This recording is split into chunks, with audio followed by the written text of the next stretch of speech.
Hello students, welcome to your channel science class. बच्चों, आज हम करेंगे क्लास 10th की साइंस वर्कशीट नंबर 50 और ये डेट 2 नवंबर की आपकी वर्कशीट है। वर्कशीट आपके उसी चैप्टर हेरिडिटी एंड इवोल्यूशन से ही है। तो आइए शुरू करते हैं आज की वर्कशीट नंबर 50 आनुवांशिकता एवं जैव विकास से। What is heredity? आनुवांशिकता क्या होती है? Transmission of traits and characteristics from one generation to the other. विभिन्न लक्षणों का एक पीढ़ी से दूसरी पीढ़ी में वंशागत होना आनुवांशिकता कहलाता है। जिस तरह हम में जो ट्रेट्स होते हैं, करेक्टर्स होते हैं, वो हमारे पेरेंट्स से हमें मिले हैं, तो इसे हम कहते हैं हेरिडिटी, आनुवांशिकता। The most obvious outcome of the reproductive process still remains the generation of individuals of similar design. यानी जनन प्रक्रम का सबसे महत्वपूर्ण परिणाम यह है कि संतति के जीवों के समान डिजाइन का होना है। जो पेरेंट्स से सिमिलर होती हैं उनकी जनरेशन्स, जिनके चाइल्ड उनके ही स्ट्रक्चर भी सेम होता है, उनका डिजाइन पैटर्न भी सेम होता है जिस तरह उनका पेरेंट्स का होता है। The rules of heredity determine the process by which traits and characteristics are reliably inherited. इसे आनुवांशिकता नियम इस बात का निर्धारण करती है कि जिनके द्वारा विभिन्न लक्षण पूर्ण विश्वसनीयता के साथ वंशागत होते हैं। यानी हेरिडिटी के कुछ रूल्स हैं जिसके according traits and characteristics pass on होते हैं, इनहेरिट होते हैं नेक्स्ट जनरेशन में। ये इनहेरिटेड ट्रेट्स क्या हैं? वंशागति लक्षण किन्हें कहते हैं? A child bears all the basic features of a human being. However, it doesn't look exactly like its parents, and the human population show a great deal of variations. शिशु जो होता है, बच्चा, उसमें मानव के सभी आधारभूत लक्षण होते हैं और ये किससे उसे प्राप्त होते हैं? उसके जनक से, उसके पेरेंट्स से। फिर भी यह पूर्ण रूप से अपने जनको जैसा दिखाई नहीं पड़ता, अपने पेरेंट्स जैसा बिल्कुल सिमिलर नहीं होता कोई भी चाइल्ड। और मानव समष्टि में यह विभिन्नता स्पष्ट दिखाई देती है और इसे हम ह्यूमन पॉपुलेशन में आसानी से समझ सकते हैं कि किसी की भी शक्ल ट्विंस को छोड़कर कि आपस में नहीं मिलती। ऐसे ट्रेट्स, ऐसे लक्षण जो एक चाइल्ड को, एक शिशु को अपने पेरेंट्स से प्राप्त होते हैं, जनक से प्राप्त होते हैं, उन्हें हम कहते हैं inherited traits. Free and attached earlobes are two variants found in human population. स्वतंत्र एवं जुड़े कर्णपाली मानव समष्टि में पाए जाने वाले दो परिवर्त हैं। आप देखते हैं कि किसी ह्यूमन बीइंग का जो ईयरलोब होता है, पिक्चर में भी आप देख रहे हो, वो फ्री होता है, नीचे से खुला हुआ स्वतंत्र होता है, और किसी का अटैच्ड होता है, जुड़े हुए होते हैं। स्किन जो होती है ईयरलोब की, वो कान की स्किन के साथ जुड़े होती है। तो इस तरीके से ये दो आपके परिवर्त हैं जो मानव समष्टि, ह्यूमन पॉपुलेशन में पाए जाते हैं। Free and attached ईयरलोब्स।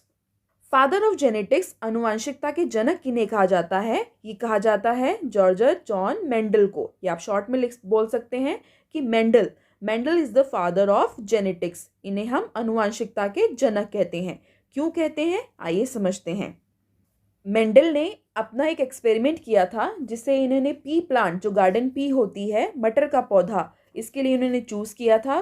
तो reasons for choosing garden pea plant for his work on inheritance.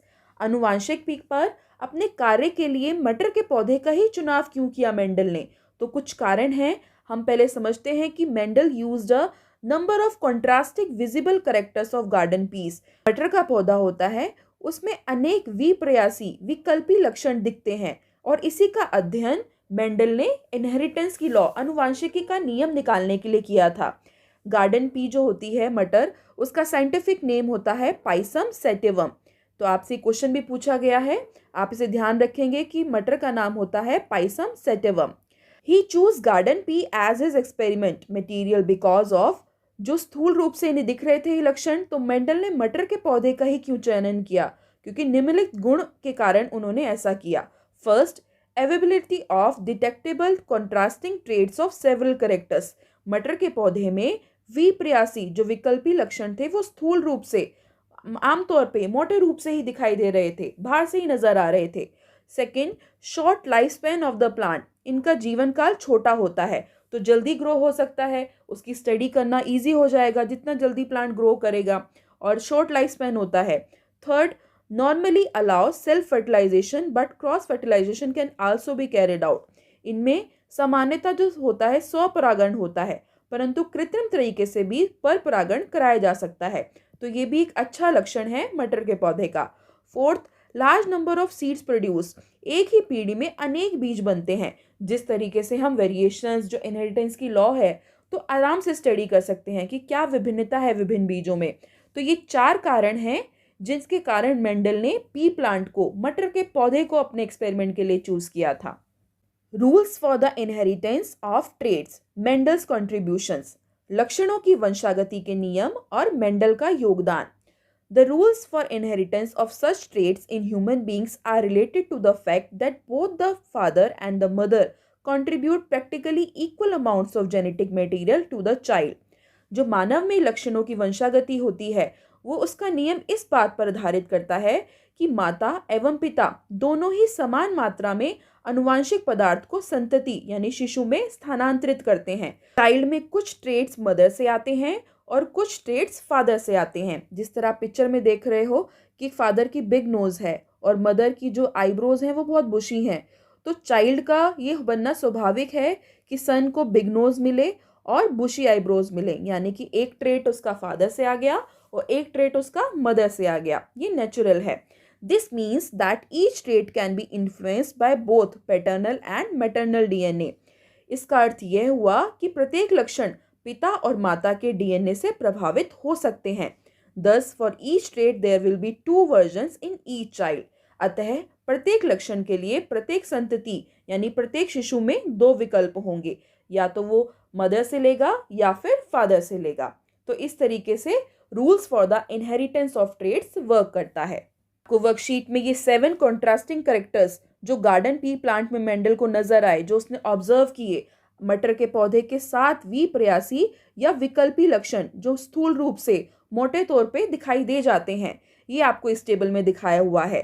3 columns हैं इसमें, कैरेक्टर लक्षण, डोमिनेंट ट्रेट प्रभावी विशेषक और रिसेसिव ट्रेट अप्रभावी विशेषक।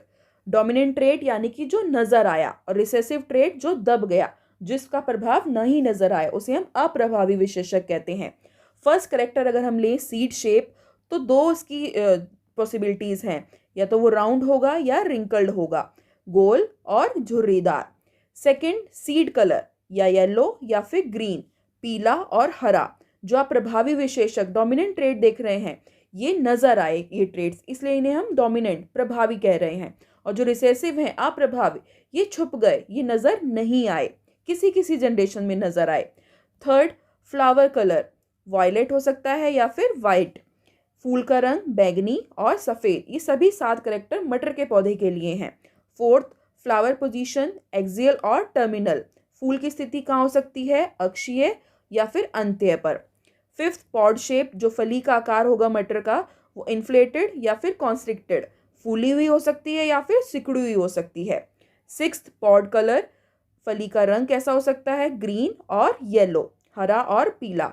ये पहला आपको अभी बताया कि डोमिनेंट ट्रेट्स हैं ये सभी, और ये सेकंड वाले अप्रभावी रिसेसिव ट्रेट्स हैं। सेवेंथ कैरेक्टर है प्लांट हाइट, पौधे की ऊंचाई, फर्स्ट टॉल और सेकंड डार्फ, यानी कि लंबा और बोना। तो ये इस तरीके से 7 contrasting characters garden pea plant में मेंडल ने ऑब्जर्व करे और इन्हीं के अकॉर्डिंग उसने रूल्स ऑफ इनहेरिटेंस दिए। तो आइए बच्चों, अब हम इस वर्कशीट का last part let us practice now, आओ अब अभ्यास करते हैं। फर्स्ट क्वेश्चन, डिफाइन हेरिडिटी, अनुवांशिकता को परिभाषित करें। आप इसका आंसर यहाँ से लिखिएगा कि transmission of traits and characteristics from one generation to the other, विभिन्न लक्षणों का एक पीढ़ी से दूसरी पीढ़ी में वंशागत होना, ये अनुवांशिकता है। ये हेरिडिटी की डेफिनेशन है। Second question, the plant on which Mendel performed his experiment, Mendel ने किस पौधे पर प्रयोग किया था। तो ये भी हमने समझा कि मेंडल ने गार्डन पी मटर के पौधे पर अपना एक्सपेरिमेंट किया था। सेकेंड पार्ट है इसका, right the scientific name of that plant, इस पौधे का वैज्ञानिक नाम लिखें। मटर के पौधे का साइंटिफिक नेम क्या होता है, पाइसम सेटिवम। ये हिंदी इंग्लिश में सेम है, पाइसम सेटिवम, और आप इसी फॉर्मेट में आप इसका नाम लिखेंगे। पहला जीनस है, फिर स्पीशीज, जीनस कैपिटल से लिखते हैं और स्पीशीज स्मॉल लेटर से। और जब हाथ से लिखते हैं तो अंडरलाइन भी कर दीजिएगा दोनों को separately.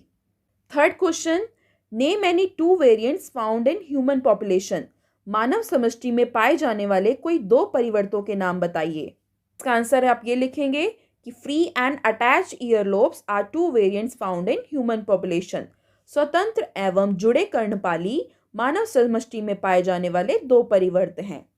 Last fourth question, give reasons why Mendel choose P plant for his experiments. कारण बताइए कि क्यों मेंडल ने मटर के पौधे को ही अपने प्रयोगों के लिए चुना। तो आप इस पार्ट से जो ये 4 पॉइंट दे रखे हैं आपको 1 2 3 4 4 कारण, आप इस पार्ट से इसका आंसर लिखेंगे। लास्ट में आपको कोविड रिलेटेड मैसेज दिया हुआ है कि to stay safe in the fight against कोविड-19 वेयर अ मास्क। कोविड-19 के विरुद्ध लड़ाई में सुरक्षित रहने के लिए मास्क पहने। अपना ध्यान रखें, अपनी फैमिली का ध्यान रखें। तो बच्चों मिलते हैं जल्दी एक नई वर्कशीट के साथ। तब तक stay safe, stay healthy. Thank you dear students. Please like and subscribe the channel.